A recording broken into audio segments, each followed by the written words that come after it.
Hello, I am Roel Baguio, and in today's topic we will talk about the globalization and pluralism, new challenges in ethics. So, first, what is globalization? Globalization means the erosion of national boundaries and the reduced significance of national governments. It is moving from a world with borders to a world without. Nation states will remain in existence, but they have to work together with other centers of power such as transnational corporations, intergovernment organizations like the UN, and non-government organizations or NGOs such as environments movements. Also, globalization is a process of interaction and integration among the people, companies, and governments from different nations. A process driven by international trade and investment and aided by information technology. This process has effects on the environment, on culture, on political systems, on economic development and prosperity, and on human physical well-being in societies around the world. So globalization, it is the trade or simply means na yung globalization is yung pag-trade or pagpapartner ng mga iba't ibang country. Like trading of goods, such as products, gano'n.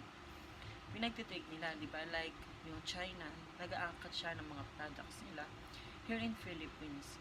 And then, globalization also strengthen the partnership of each country.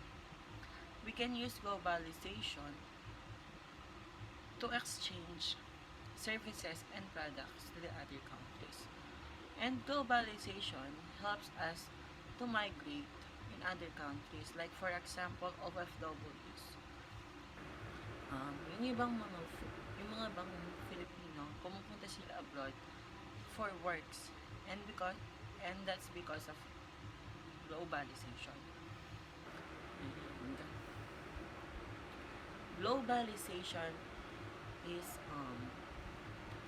has a big effect, has a big help to para ma para tumaas yung economy ng isang bansa. And next is John Scott, an expert in globalization, gave 5 different interpretations of globalization, namely, first is internationalization. Refers to cross-border relations between countries. These relations include trade, finance, communication, which create international interdependence among nations and people. Internationalization o yung meron daw na si John Scott is an expert globalization. Nagbigay siya ng 5 interpretations, his own interpretation about the globalization. Yun nga, yung first is yung internationalization. Yung internationalization is yun nga, yung pagtitrade ng mga product and services from country to other country. Finance. Yun yung finance yung nag-help sa isang country para tumaas yung economy. Communication. And globalization helps each country to communicate with the other country. Of course, alam naman natin, communication is the main thing para magkaroon ng good relationship with each other. And next is liberalization. Focuses on open borderless world economy. Trade and foreign exchange as well as travel barriers are abolished or reduced. Make it possible to participate in other world as a whole. Yan yung liberalization is kapag nag-migrate ka sa ibang lugar, hindi ka na mahihirapan with the help of liberalization.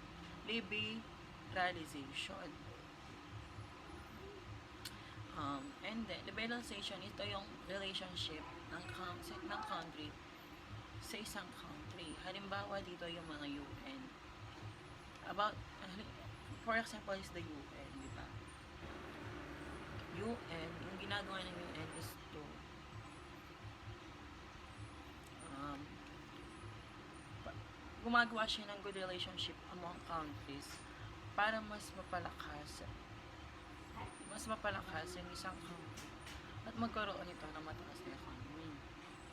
And next is number 3, universalization refers to the various ways in which a synthesis of cultures has taken place. For example, such as having a common calendar, shared common technology. So, yan, halimbawa, yung Japan, naka-discover siya ng new technology. Ngayon, yung Japan, isi-share nito with with the world, or kung ano yung na choice niya na country para i-share yung na-discover niya ng technology. Parang um, and sabi din dito, such as having a common calendar.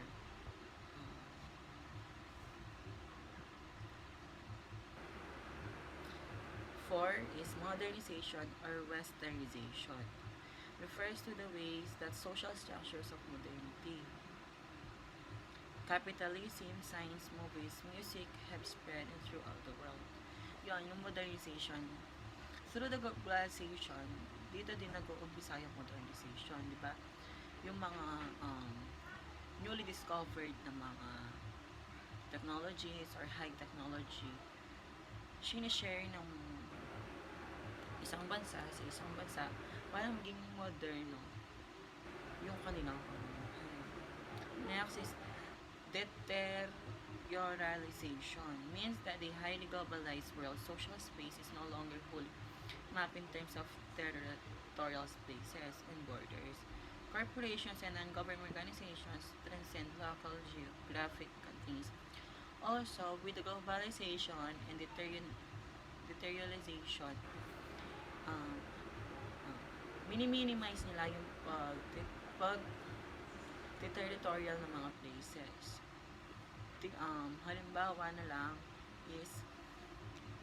Halimbawa sa Philippines, may mga country na gusto mag-terrorize, hini-help ng mga ibang country or ng UN para maiwasan yung pag-territorize sa isang place.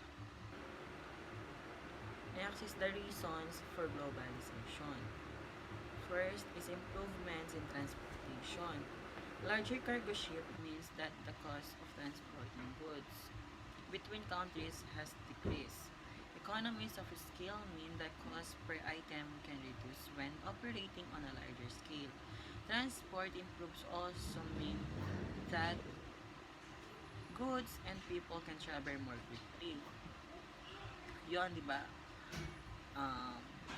Ino-open yung isang country, ino-open niya yung borders niya para may makapasok na mga migrate. Also, next is freedom of trade. Freedom of trade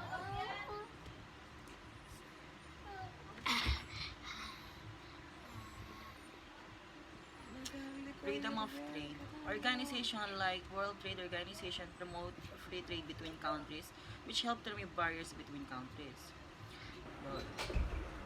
Freedom of trade, di ba? Kahit yung Philippines is free siya na mag-trade to other countries with the help of globalization. Like for example, yung mga product goods natin, pwede natin i-trade through other countries without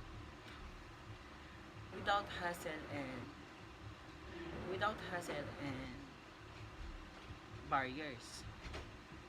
3 is improvement of communications. The internet and mobile technology have allowed greater communication between people in different countries. Yun, di ba?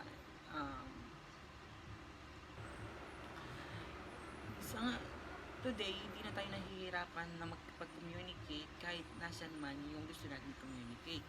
Like for example, may mga OFW tayo ng kapamilya.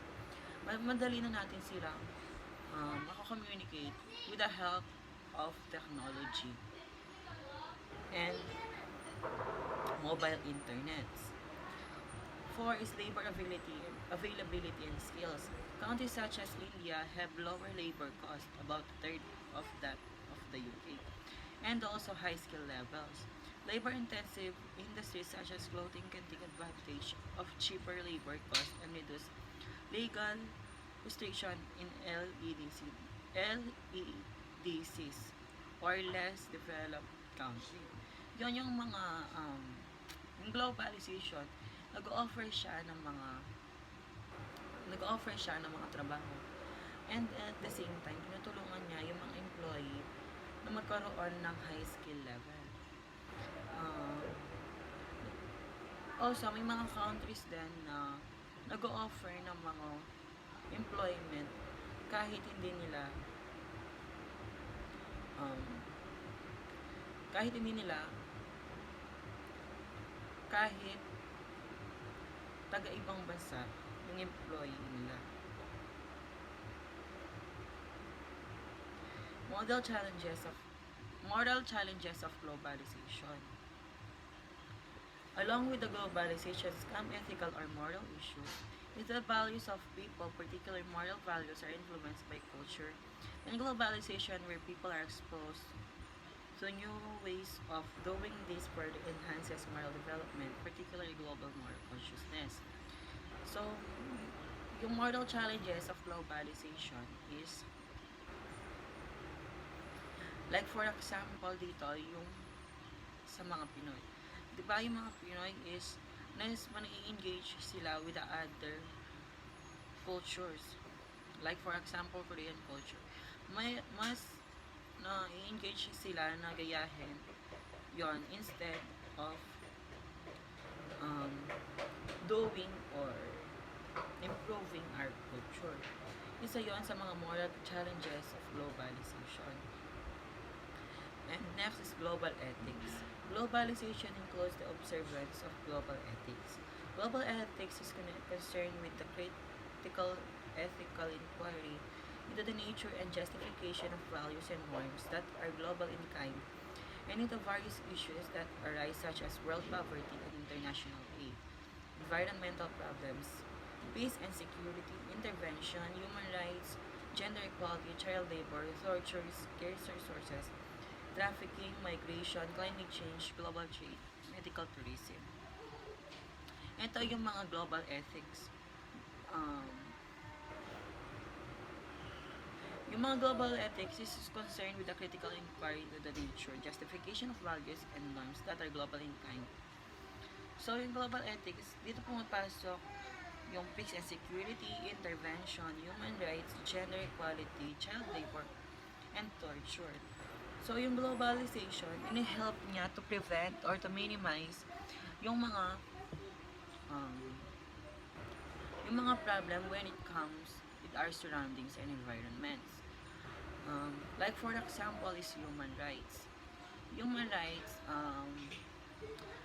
nagkakaroon sila ng organization or which is that organization is promoting to minimize or to lessen the human rights or improve the human rights. Also, they promoting gender equality. Child labor is also globalization helps the child labor to minimize it, di ba? Meron tayong age requirements para makapagtrabaho. And then torture, scarce resources, trafficking, migration, climate change. Yung globalization is nagpo-focus din siya when it comes to our environment. And it helps to reduce the climate change and helps to improve our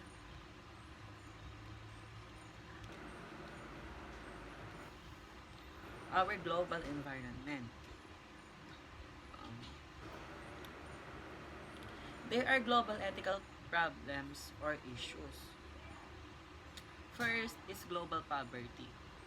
A quotation traced by Saint Thomas to its author Saint Ambrose states, "It is the hungry man breads that you withhold or hoard."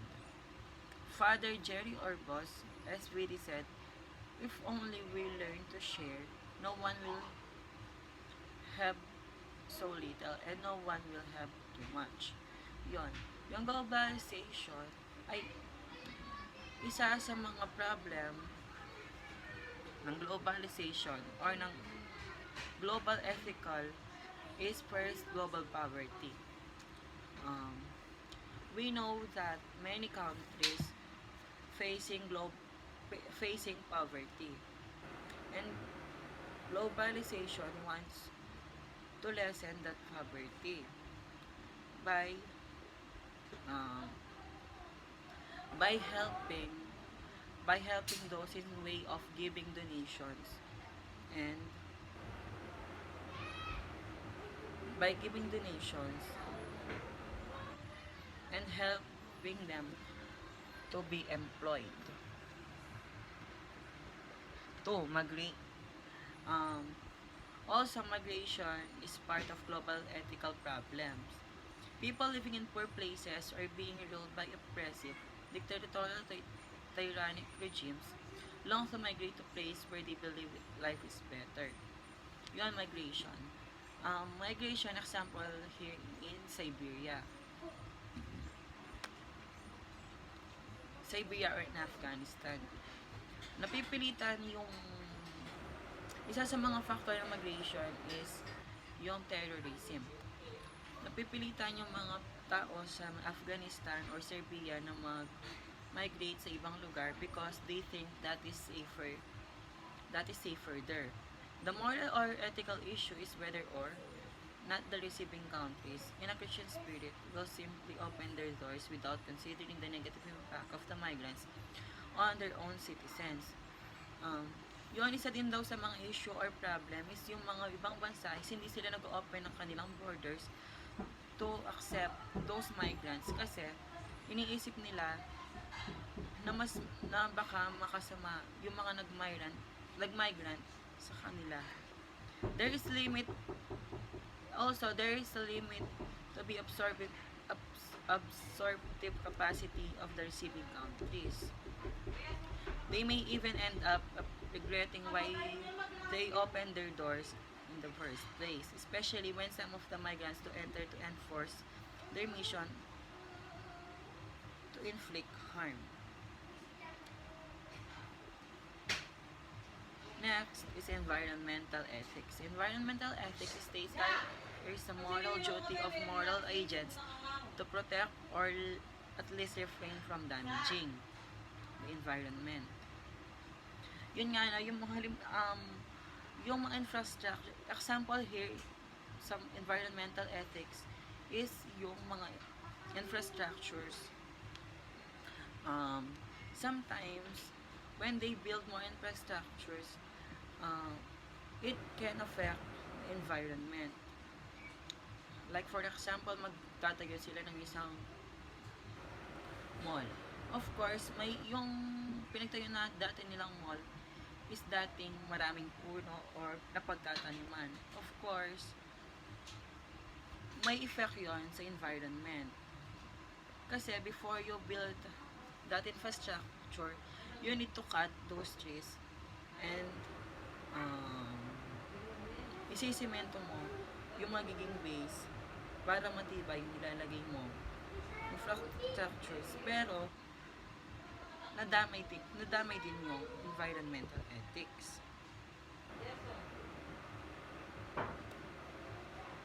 Next is pluralism versus fundamentalism. As a political philosophy, pluralism is the recognition and affirmation of diversity within a political body, which permits the peaceful coexistence of different interests, convictions, and lifestyles. Pluralism as to context refers to delivery to differences in values and beliefs and to notions of otherness. Uh, Pluralism about morality may be understood as a form of relativism, which holds that there is no single objective or universal standard. The challenge is to find common grounds and build up from there.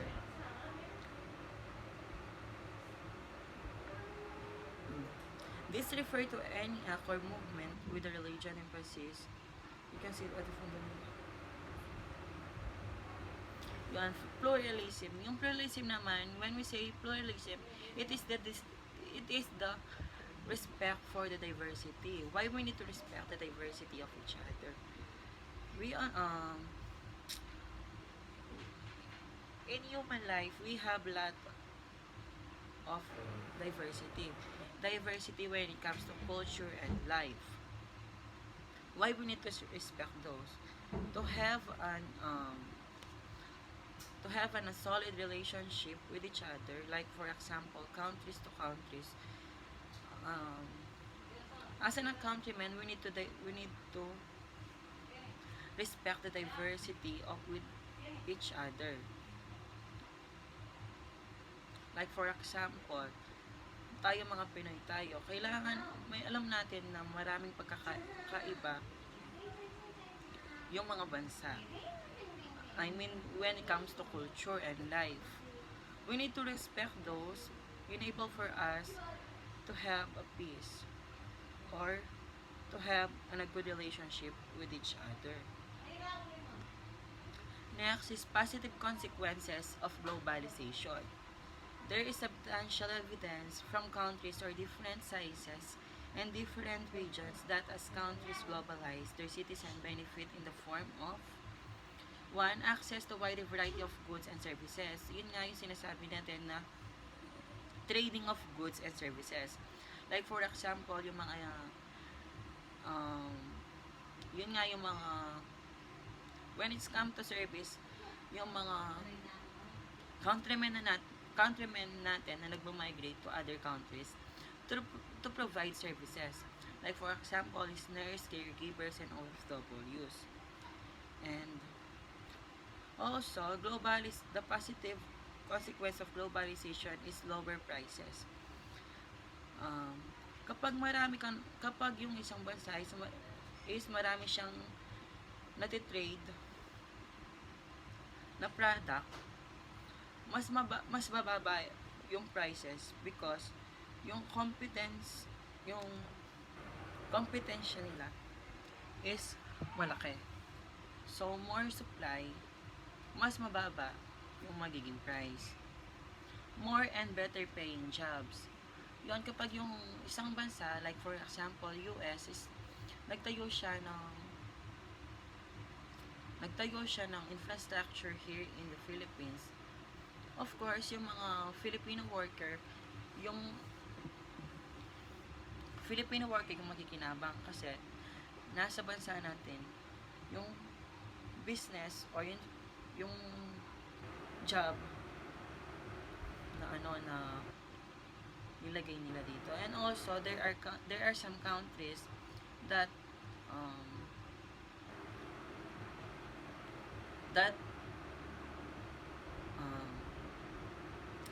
may mga countries na nagbibigay ng trabaho sa mismong lugar nila. And next is improve health. Globalization helps to improve the health of the people. 5 is higher overall living standards. 6 is globalization is merging historic, distinct, and separate national markets into one huge global marketplace. Of course, kung may positive, meron ding negative. These are the negative impacts of globalization. 1 is globalization operates mostly in the interest of the rich countries, which continue to dominate world trade at the expense of developing countries. The role of less economically developed countries in the world market is mostly to provide the North and West with cheap labor and raw materials. Ito naman daw yung mga negative impacts ng globalization. Um, yung globalization operates mostly in the interest of richest countries. So, mas nakikinabang sa globalization is yung mga first world countries. Halimbawa na lang is US, Russia, or China. Mas malaki daw yung nagiging trade nila kasi sila um, kas, um,